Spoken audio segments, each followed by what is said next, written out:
In this video, I'm going to show you the difference between an old bad outer tie rod and compare it to a brand new replacement outer tie rod. So first things you're looking for to determine if your outer tie rod is bad. First thing you're going to see is dry rot on this bushing.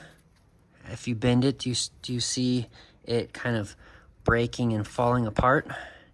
That's one factor. Second and most obvious factor is really the mobility of it. Are you able to move the outer tie rod with minimal effort? Like, can you just move it with one finger? That's going to be one of the biggest red flags. You should not be able to move outer tie rods with just one finger. So here's the old one. Let me show you the new one. This is a replacement.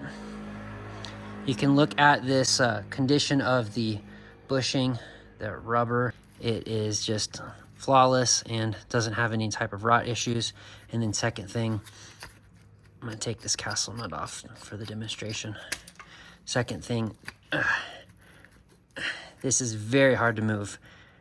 I'm putting a lot of strength and pressure into it. And while I can move it, I mean, it is a part that's supposed to move. It takes a lot of effort to move it. That's number one. And number two, when I do move it, notice how it doesn't rebound back.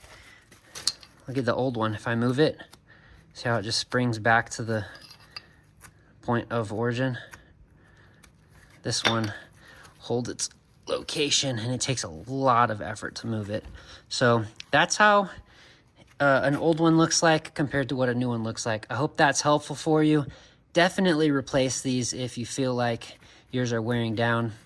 Happens from what I've seen in the 100,000 mile range. It's just it's a part that moves a lot. It is literally the component that turns your wheels when you turn your steering wheel. So it's very important for your safety and for the condition of your steering. If you feel like your steering wheel is pretty loose, especially when you're hitting some bumps or driving on a dirt road, you're gonna really feel it if these are bad. So hope that was helpful for you. Thanks for watching.